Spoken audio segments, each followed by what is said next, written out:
My girlfriend texted, "I'm going on a vacation with my ex. We just want closure." I replied, "What?" Then I canceled the hotel reservation, because I was the one who booked it. When she arrived at the airport with her bags and no ticket, "My name is Daniel, I'm 31, and up until 3 weeks ago I thought I had my life pretty much figured out. Good job in finance, decent apartment in the city, and a girlfriend of 2 years named Melissa, who I genuinely believed was the one. We'd talked about marriage, we'd looked at rings online together. She had a Pinterest board called Our Future that I wasn't supposed to know about but definitely did." Then came the text. It was a Tuesday morning. I was at my desk, halfway through my second coffee, reviewing quarterly reports when my phone buzzed. Melissa's name lit up the screen with a message that made my brain short-circuit. "Hey, babe." So I know this might sound weird, but Jake reached out and we've been talking. We both feel like we never got proper closure after our breakup. We're thinking of taking a trip to Vermont this weekend, just to talk things through and finally move on properly.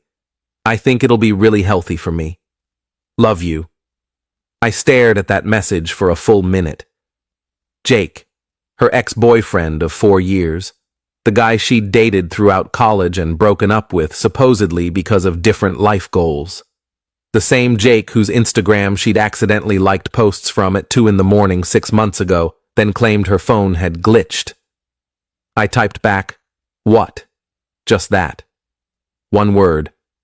She responded immediately with a string of messages. "I know it sounds crazy, but hear me out. It's not like that at all. We just need to have some honest conversations. You trust me, right? It's only 3 days, in Vermont, with her ex." I called her. She answered on the first ring, her voice bright and casual like she'd just suggested we try a new restaurant. "Danny, hi. Did you see my text? Melissa, are you actually serious right now?" "What do you mean?"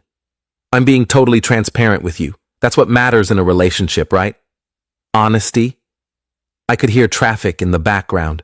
She was walking somewhere, probably to her lunch spot near her office. "You want to go on vacation with your ex-boyfriend and you think transparency makes this okay?" "It's not a vacation. It's closure." There's a difference. Jake and I never really processed our breakup properly. We just stopped talking one day. It's left this weird energy between us, and I think if we don't address it, it'll always be this thing hanging over me. "Melissa, you've been with me for 2 years. If you needed closure, you had plenty of time to get it before now." She sighed, that particular sigh she did when she thought I was being unreasonable. "You're not listening. This is about my emotional health. I thought you'd be supportive." "Supportive of you taking a romantic trip with another man?" "It's not romantic. God, Danny, why are you being so insecure about this?" That word, insecure. She'd started using it a lot lately whenever I questioned anything. Insecure when I asked why she'd been texting someone named Jamie at midnight. Insecure when I wondered why she'd suddenly needed space to find herself, but also needed me to increase my half of the rent. "When were you planning this?" I asked. "This weekend. We're flying out Friday morning, coming back Monday." "You already booked it." Pause. "Well, Jake found this amazing deal on a cabin. It's got a hot tub and everything. We were going to split it." Something clicked in my brain then. A cold, calculating click. "What hotel?" "It's not a hotel, it's a cabin rental through that site. Mountain Stay Retreats. Why?" "Just curious. What time's your flight?" Her voice warmed up, probably thinking I was coming around. "Friday at 6 a.m. I know it's early, but the tickets were cheaper." "Makes sense. Okay." "Okay? So you're cool with it?" "I didn't say that. I said okay. Danny, I have to get back to work. We'll talk later." I hung up before she could respond. Here's the thing about Melissa that I'd discovered about 6 months into our relationship. She was terrible with money. Not just bad, catastrophically terrible. She'd maxed out 2 credit cards before we met, had student loans she'd been dodging, and had this habit of forgetting, to pay her half of utilities until I reminded her multiple times. So a year ago, when she'd wanted to build her credit back up, I'd done something monumentally stupid. I'd added her as an authorized user on one of my credit cards, a card with a high limit that I barely used. I figured she'd use it responsibly, pay me back for small purchases, and build her score. Instead, she'd racked up about $8,000 in charges over the past year. Dinners with friends, she said she'd pay me back for next month. Shopping sprees for work clothes. A girl's trip to Miami that somehow cost $2,500. And now, apparently, a romantic cabin getaway with her ex.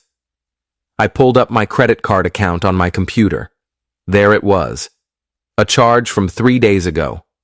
$1,847 to Mountain Stay Retreats. A charge I definitely didn't authorize. She'd booked the cabin on my card. My hands were shaking. Not from anger exactly, but from this crystalline clarity. She wasn't just disrespecting me. She was using my money to fund her cheating trip. Because let's be honest, closure with your ex in a cabin with a hot tub isn't closure. It's a romantic weekend that she expected me to pay for. I called the credit card company first. Explained that my authorized user had made an unauthorized large purchase without my permission. They flagged it for dispute review. Then I called Mountain Stay Retreats. The customer service rep was sympathetic. I see the reservation here, Mr. Harrison. Is there an issue? Yes, I need to cancel it. It was booked without my explicit consent. I understand. Let me pull up the cancellation policy. Okay, so this was booked as non-refundable, but given the circumstances and the fact that it's your card, I can process a full cancellation and refund.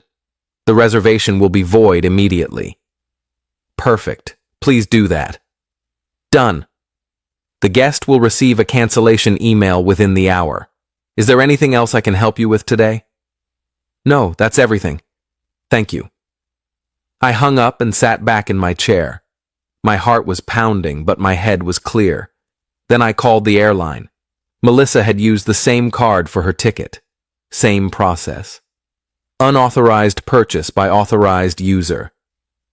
They were less accommodating initially, but after I explained I was disputing the charge with my credit card company anyway, they agreed to cancel and refund. Within 2 hours, I'd dismantled her entire trip. I didn't tell her. I just waited. Friday morning, my phone started blowing up at 5:47 a.m. Danny, what the fuck? The cabin reservation is canceled. They're saying the card was disputed. Are you kidding me right now? I'm at the airport. Jake is here. We don't have a place to stay. Call me right now. I was making coffee in my kitchen, watching the messages roll in. I took my time responding. Morning. Yeah, I canceled everything. You used my credit card without asking to book a vacation with another man. Did you really think I was going to pay for that? My phone immediately started ringing. I declined the call. She called again, declined again. Text from Melissa. You can't do this. I'm stranded here. Me. You're not stranded. You're at an airport. Go home. Melissa. We bought the plane tickets already. Me. Check your email. I assume she did because the next message came through 5 minutes later. You canceled my flight too? Me. My flight. My money. My decision. Melissa. This is financial abuse. That one actually made me laugh out loud. Me. Financial abuse is using someone's credit card for $10,000 of charges without permission. You want to go to Vermont with Jake? Use Jake's money. The calls kept coming. I blocked her number. Update 1, so that was 2 weeks ago. I figured I'd update because things have gotten absolutely wild. After I blocked Melissa, she showed up at my apartment that Friday night, absolutely hysterical. I'd changed the locks that afternoon. She had a key, so she couldn't get in. She banged on the door for 20 minutes before my neighbor threatened to call the cops. Through the door, I told her we were done and she needed to leave. She screamed that I'd humiliated her, that Jake had to pay for everything on his credit cards, that they'd had to book a completely different, way more expensive cabin last minute, that she'd had to buy a new plane ticket. Sounds expensive, I said through the door. Maybe you two can bond over your shared financial irresponsibility. She called me every name in the book, then she left. The next day, I got a text from an unknown number. It was Jake. Hey man, I don't know what Melissa told you, but this trip wasn't what you think. We're just friends trying to get closure. I responded, if you're just friends, why did she hide it from me for weeks while planning it? Why use my money? Why lie about the nature of the trip? You want closure with your ex while you're both in relationships? That's called cheating with extra steps. Jake, I'm not in a relationship. That stopped me cold. Me. What? Jake, I broke up with my girlfriend 2 months ago. Melissa knew that. We'd been talking pretty regularly since then. Me. Regularly how? Jake. Like, every day? Look, man, I'm starting to think she told me a different story than she told you. I called him. We talked for an hour. Turns out Melissa had told Jake that she and I were basically over, that we were just roommates at this point, and that she was planning to end things with me after this trip. She'd pitched the Vermont thing as a chance for them to see if they still had that spark before she officially left me. Jake, for all his faults, seemed genuinely shocked. Dude, if I'd known you two were actually together, I never would have agreed to this. She showed me texts where you were supposedly being cold and distant. She said you'd stopped sleeping in the same bed. We had sex 3 days before she texted me about this trip, I said flatly. Long silence. Jesus, Jake said. I'm really sorry, man. She played both of us. We compared notes. The timeline was damning. Melissa had been cultivating this reunion with Jake for at least 2 months, having daily phone calls she'd hidden from me, sending him photos. He showed me screenshots, nothing explicit but definitely flirty, and essentially maintaining an emotional affair while planning to upgrade it to physical, and she'd expected me to finance it. Jake actually sent me Venmo for his half of what the original cabin cost. I feel like an idiot, but you shouldn't be out money because of her lies. I respected that. I accepted it. Update to week 3 now. This is where it gets messy. I removed Melissa as an authorized user on my card and filed a formal dispute for all the charges over the past year that she'd promised to pay back, but never did. The credit card company sided with me on about $6,200 worth of charges. They're going after her for it. She's lost her mind. She's posted on social media about me being financially controlling and sabotaging her healing journey. Her friends have been messaging me, calling me toxic. I've blocked most of them, but a few got through on Instagram. One of them, her best friend Riley, actually seemed reasonable. We talked on the phone. Look, Riley said, I don't know both sides of this story, but I know Melissa's been acting weird lately. She told us you were okay with the trip. Why would I be okay with funding my girlfriend's romantic getaway with her ex? She said it wasn't romantic. Riley, be honest. If your boyfriend went to a cabin with a hot tub with his ex-girlfriend for 3 days, would you call that closure or cheating? Long pause. Shit. Yeah, okay, that's fair. Riley ended up telling me more than she probably should have. Apparently, Melissa had been complaining about me for months in their group chat, saying I was boring now, that I'd let myself go, I'd gained maybe 10 pounds, that Jake had matured so much and was doing really well for himself now. The trip wasn't about closure, it was about trading up. Except Jake, after our conversation, had completely ghosted her. He'd told her he wasn't interested in being with someone who'd cheat and lie like that. So now Melissa has no boyfriend, no backup plan, a ruined credit score about to get worse, and a growing reputation among our mutual friends as the girl who tried to make her boyfriend pay for her cheating trip. I've been doing okay. Better than okay, actually. I've been going to the gym, picked up a hobby I'd abandoned, woodworking, and started seeing a therapist to process the betrayal. She's helped me understand that Melissa's behavior was a pattern I'd been ignoring. The financial irresponsibility, the boundary pushing, the subtle manipulation. My therapist asked me, "When did you start feeling like you had to earn her love?" I couldn't answer because I couldn't remember when I'd stopped feeling secure. Melissa's been trying to get back together. She sent a long email last week saying she'd made mistakes, but that I'd overreacted, and we should work through this. She said she never actually did anything with Jake, technically true since I canceled the trip, so it wasn't really cheating. I didn't respond. Final update. It's been a month now since the airport incident. Melissa moved back in with her parents. She couldn't afford her apartment without me, and none of her friends would take her in after the truth came out. The credit card company's collections department has contacted her multiple times. She's threatening to sue me for destroying her credit, which my lawyer says is laughable since she destroyed her own credit by making charges she couldn't pay back. Jake actually became sort of a friend through all this. We got beers last week and laughed about what a disaster we'd both avoided. He's dating someone new, someone he met at his gym who has her life together. As for me, I'm honestly doing better than I have in years. I'm not angry anymore, just relieved.